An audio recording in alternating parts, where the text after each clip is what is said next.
sommes lundi le 9 juin. Aujourd'hui c'est férié, donc travail ce matin et après-midi c'est repos. J'espère que vous allez bien, que vous avez passé un bon week-end. Donc vous n'avez pas eu de vidéo hier parce que la semaine dernière j'ai j'ai pas filmé du tout. Et comme je vous avais dit, j'ai du mal à tenir la cadence et filmer pour filmer, non. Donc voilà, donc c'est la raison pour laquelle vous n'avez pas eu de vidéo dimanche et je sais pas quand est-ce que vous aurez celle-ci, à voir. Le beau temps est bien revenu. Par contre, on a le ciel, je vais vous montrer. Je sais pas si vous allez bien voir à la caméra, mais en fait, on a plein de brume. Ça fait un petit peu comme de la brume. Et en fait, il y a des incendies au Canada et ils avaient dit que justement les vents portaient en Provence. Et du coup, on a ce ciel voilé et cet effet un peu de brume. Donc ça fait bizarre. Et qui voilà qui sort de dessous le figuier? Mademoiselle Loulouille. Elle pense qu'on va promener, on veut juste prendre une photo, mais du coup elle est au taquet là.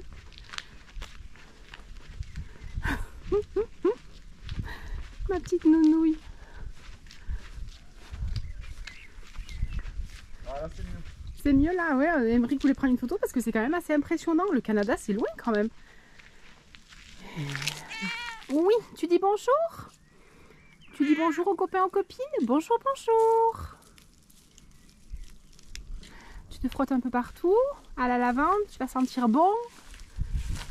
Voilà, on fait du nettoyage finalement. Ça y est, on les a laissés grainer assez.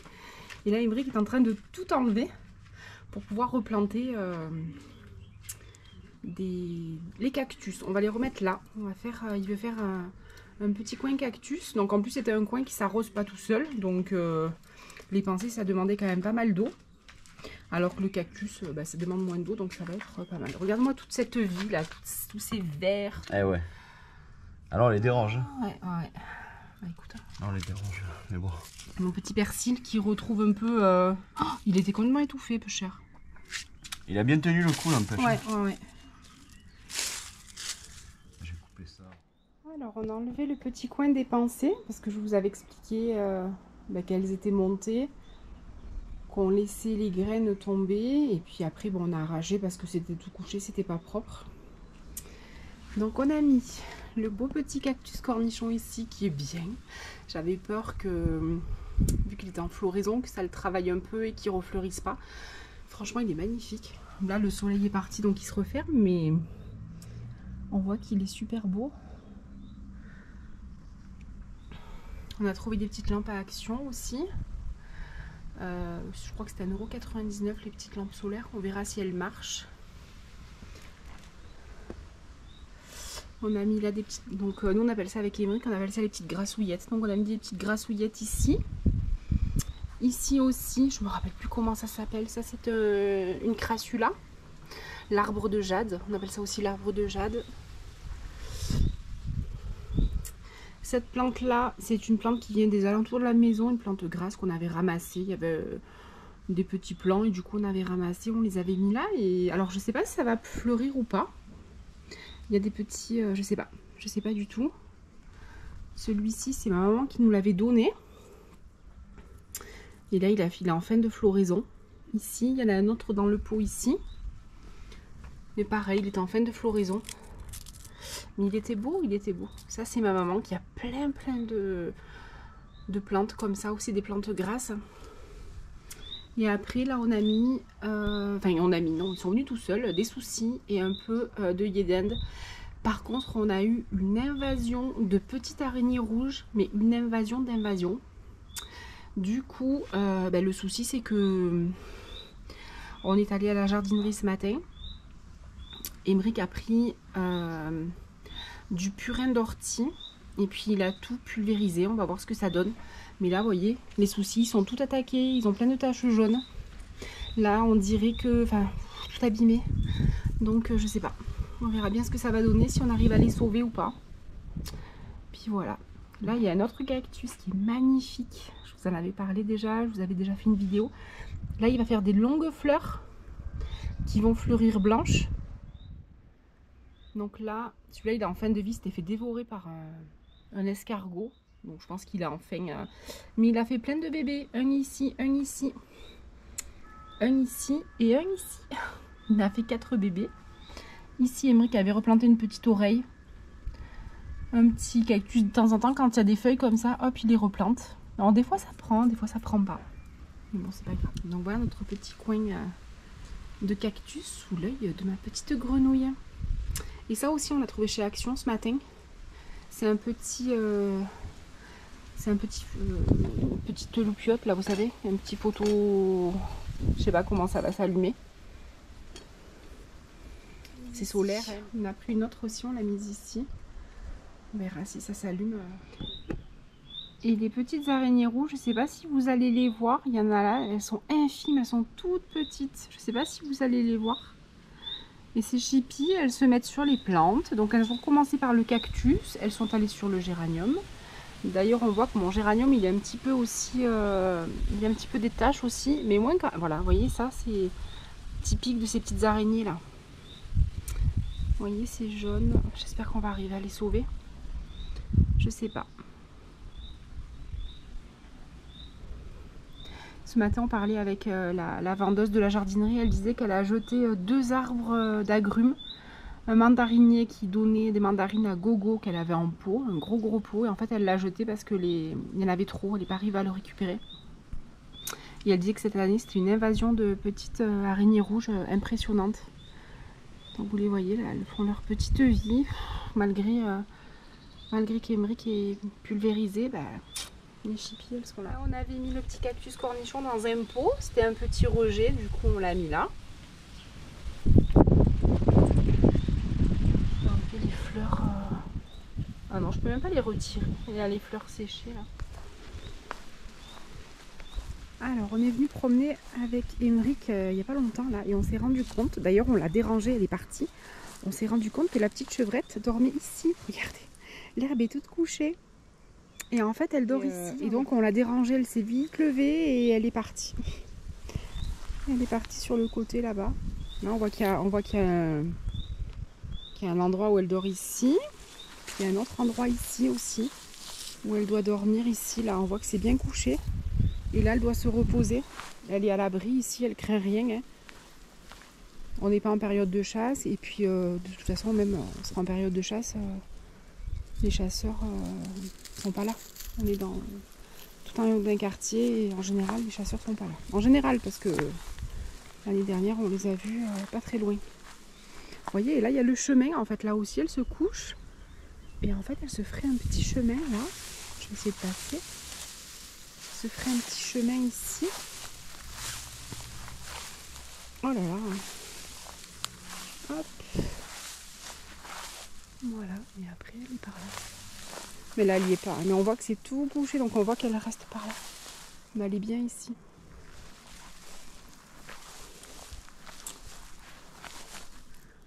Là, elle est à l'abri. Elle ne risque rien.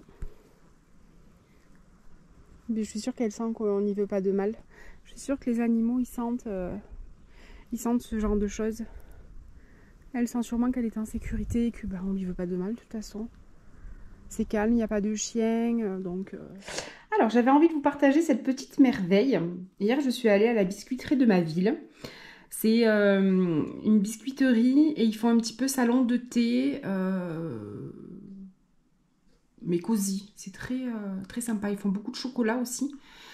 Et du coup, je suis allée m'acheter, enfin j'en ai acheté 2, une pour offrir et je m'en suis pris une pour moi, enfin pour nous. Donc c'est des petites boîtes cartonnées, on va les ouvrir. L'emballage est très soigné, c'est très sympa. On va l'ouvrir ensemble, on va voir. Regardez, avec du joli papier, du soie et dedans... il y a du chocolat aussi. Il y a des chocolats, des biscuits, plein de choses.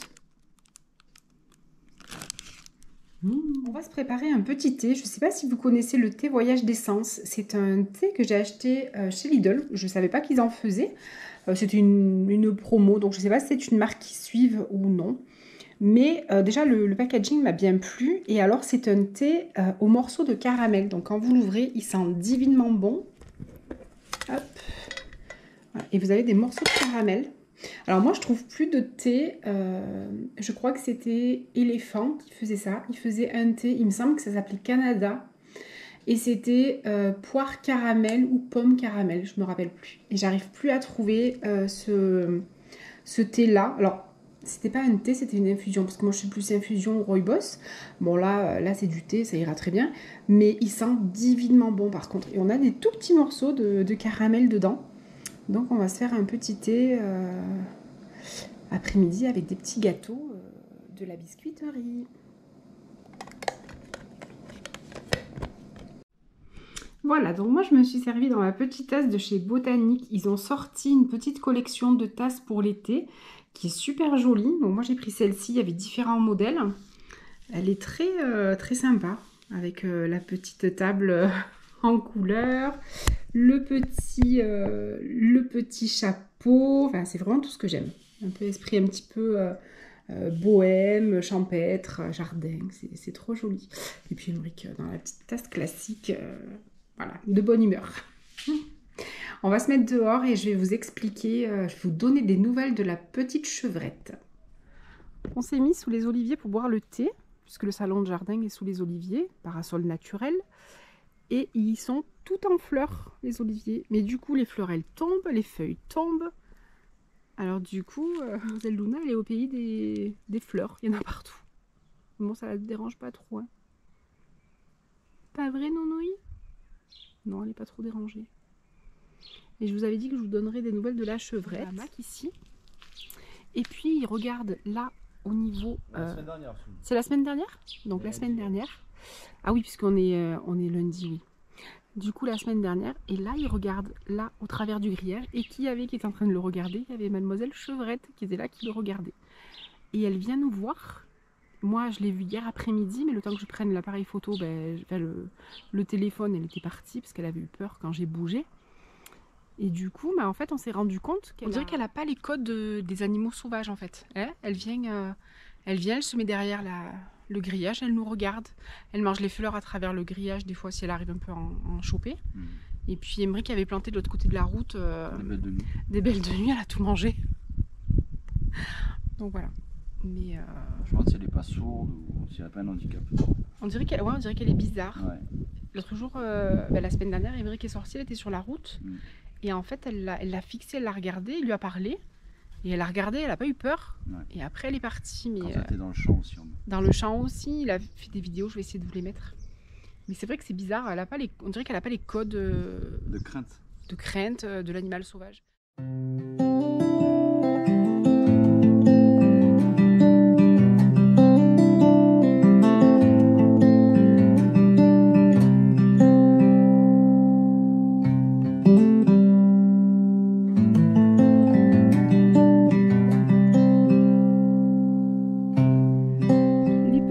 Fraises sont mûres.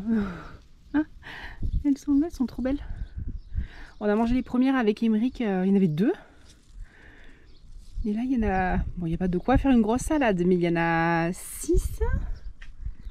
Et ici, il y en a 5. Elles sont toutes petites. Mais elles sont trop belles. Puis elles sont bonnes, elles sont vraiment très sucrées. C'est une mini récolte. Je l'ai mis dans mon petit ramequin myosotis.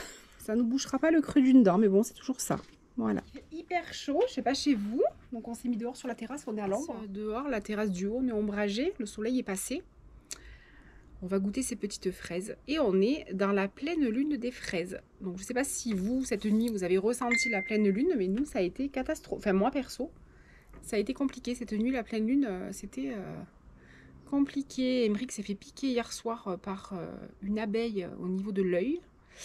Et du coup, cette nuit, il s'est réveillé et du coup, il m'a réveillée, ce qui est normal. Et j'ai eu du mal à me rendormir. Ce matin, on a été aux urgences parce que c'était vraiment très, très gonfle. Et là, il a un œil peu cher. Voilà. Résultat d'une attaque d'abeille. Elle m'a piqué là, sur la paupière. Sur la paupière. Il y avait le dard planté, Sonia me l'a enlevé. Et puis, elle venait, elle a quand même eu le temps de faire son effet, quoi. On a bien désinfecté, mais... après, on est allé aux urgences, ils ont dit qu'il n'y avait rien de grave. Donc, il va falloir qu'ils prennent du Zyrtec. Pendant 5 jours, c'est ça? Tu dois le prendre, le Zyrtec? Ouais. Pendant 5 jours, et puis ça devrait dégonfler. Après, c'était assez impressionnant. Ce qui était impressionnant surtout, c'est que hier soir, c'était juste rouge. Et ce matin, ça a été toute la paupière du haut gonflée. Et là, vu que l'hématome, ben, en fait, l'hématome, il descend. Hein, et du coup, ce matin, c'était gonfle en fin de matinée. Très gonfle tout ce le matin, dessous. c'était gonflé au-dessus. Et là, ça a commencé à tomber en dessous. Et en fait, je suis allé aux urgences parce que je commençais à avoir un voile blanc vers ce matin dans la matinée. L'œil gauche, je voyais blanc. Il y avait comme un voile blanc devant. Donc, je me suis dit, voilà, il y a un souci. Peut-être ça a tapé l'œil aussi. Mais en fait, non. Le médecin, il a regardé. Il a retourné ma paupière. Bon, c'était pas très cool. Il a regardé, ça n'a pas traversé la paupière, donc ça n'a pas touché l'œil, quoi. Mais après, bon, il faut Voilà savoir pour les news. Mais bon, c'est ça, les joies de la nature. Emmerich est allergique, de toute façon, d'habitude, les temps et tout est allergique. Ouais. Donc, il fait des allergies, donc forcément. Mais bon, vu qu'hier soir, c'était pas gonflé, franchement, ce matin au réveil. Ouais. Voilà. D'où la nuit de la pleine lune qui a été un peu. À 3h du matin, je te réveille, Elephant Man. Ouais, un peu Chouchou, j'ai mal à l'œil, putain. Bon, enfin, tout va bien. Rien de grave. C'est bon. Voilà, mais faites attention aux abeilles parce qu'elles peuvent être quand même assez. S'il y a des allergies, là, c'est que l'œil. En fait, si vous voulez, on a des oliviers dans le jardin. On a 3 oliviers dans le jardin, ils sont en fleurs là, donc les abeilles viennent dessus. Surtout qu'on a un essaim d'abeilles juste au-dessus dans la cheminée. Donc des abeilles, il y en a partout ici, quoi. Et j'étais en train d'arroser ou non, on discutait. Non, j'arrivais du travail, on discutait. Elle est sortie. Je l'ai vue arriver en fait. Elle est sortie comme une furie de l'olivier et bam, elle a tapé l'œil. Mais en fait, elle a eu peur, quoi. Donc elle s'est dit, oula, je suis où là? Puis elle a eu peur, donc réaction, elle a piqué, quoi. Je lui en veux pas, hein, mais elle est morte, la pauvre. Parce qu'une abeille, quand elle pique, elle meurt. Elle s'arrache tout ce qu'elle a dedans. Tous ses intestins, tout part. Donc, paix à son âme. Puis moi, elle m'a laissé un bon petit souvenir, quoi. Ouais. Du coup, j'ai enlevé le dard, on a bien désinfecté, et puis voilà, mais bon, là, ça va maintenant. C'est plus de peur que de mal, mais faites attention, surtout les personnes allergiques. Là, c'est que l'œil, c'est déjà pas agréable, mais bon, ça serait dans la bouche, la langue et tout, c'est catastrophique. Là. Donc, franchement, il faut faire attention. Là, si vous êtes allergique, faites attention. Je viens de voir qu'il y a un nid de guêpe là dans le. Non, dans le parasol. Alors, il y a une guêpe qui est rentrée. Donc après, on est à la campagne, mais voilà. Ouais. Voilà, bon, voilà notre petite récolte de fraises. On va faire le petit goûter. Et puis, je suis entrée, je me suis attelée en cuisine pour le soir. J'avais envie de réaliser une salade avec un petit thon chaud. Donc, j'ai commencé par éplucher des pommes de terre.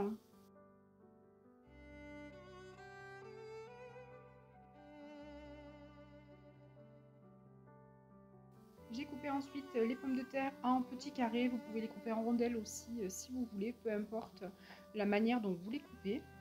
J'ai fait pareil avec des saucisses, donc là c'était de la saucisse fumée. Pareil, vous pouvez mettre ce que vous voulez, des lardons, ce que vous voulez. Ensuite, dans une poêle bien chaude, j'ai déposé les saucisses. Alors là, j'ai fait une erreur. Je pensais que les saucisses fumées allaient rendre plus de gras que ça. Donc j'ai rectifié, j'ai rajouté un petit peu d'huile. J'ai ajouté également un petit peu d'oignon rouge, c'est le seul oignon que j'avais. Donc j'ai mis de l'oignon rouge. Après, si vous avez de l'échalote ou de l'oignon classique, ça ira très bien aussi, ça va très bien l'affaire. Voilà, je rajoute un petit peu d'huile de tournesol. Je vais bien mélanger et je pense que c'était vraiment nécessaire parce que en fait les saucisses comme ça n'ont pas rendu d'eau, ça n'a rien à voir avec les chipolatas ou les autres saucisses, vraiment les saucisses de porc. Là, c'est des saucisses qui sont quand même assez transformées, donc je pense que vraiment, elles rendent beaucoup moins de gras que les autres. J'ajoute ensuite les pommes de terre au mélange oignon-saucisse et je vais bien mélanger. Je vais couvrir et je vais laisser cuire. Alors, c'est à vue d'œil, hein, on laisse cuire à peu près 25 minutes. On surveille avec la pointe d'un couteau que les pommes de terre cuisent bien. La petite chevrette est passée par là, elle a fait un carnage. Punaise. Emmerich qui va pas rigoler. Mon géranium, il est coupé. Hop, elle a mangé tout mon géranium aussi. Il n'y a plus de géranium. Voilà. Bon ben. Il était vachement beau. Je vous avais montré, elle a mangé les soucis, elle a mangé le géranium, il était en fleurs. Là, il reste une petite fleur là. On va essayer de le mettre dans le jardin pour éviter qu'elle vienne le manger du coup. Au réveil, ça surprend. Hein. En fait, on s'était rendu compte qu'elle aimait les griffes de sorcière. Et là, elle a déterré en fait carrément dans le pot. Elle a carrément tiré, je pense. Elle a carrément tout déterré. Vendredi, il est 17h45 et je m'apprête à aller au cinéma. Alors ce soir, je vais au cinéma avec ma maman. On va voir un documentaire qui s'appelle Les dernières grandes transhumances. C'est un documentaire qui a été tourné il y a plus de 20 ans et qui retrace les dernières transhumances, puisque les transhumances maintenant, ça se fait en camion, hein, c'est plus du tout comme avant, sur plusieurs jours à pied. Et là, donc, on suit un troupeau je crois qu'il y a 2000 bêtes, et qui partent, c'est un troupeau qui part donc de la Provence et qui monte jusque dans les Alpes, chez nous en fait, hein, donc il doit peut-être partir de l'Accro, je ne sais pas exactement. Mais voilà, donc avec la voix du Gaufret. Alors Hugo Frey, moi j'aime bien, c'est toute mon enfance, Hugo Frey. Je suis issue d'une famille de bergers. Et ma maman, jusqu'à ce qu'elle rencontre mon papa avec son troupeau. Voilà, avec ses bêtes. Donc moi j'ai grandi là-dedans, j'ai passé mes vacances à la campagne, à la montagne, au milieu des chèvres, des brebis, la traite du matin, avec mon grand-père, ma grand-mère qui faisait les fromages. Enfin voilà, c'est toute mon enfance, c'est toutes mes racines, et ça j'en suis hyper fière. Donc voilà, donc au cinéma, voir les dernières grandes transhumances. Allez. Tu te réveilles? Eh ben oui, donc il faut pas qu'il croise Luna. Non. On vient de voir, enfin Émeric a trouvé un petit oiseau. Oh là là, c'est dur, hein? Tu te réveilles de la sieste?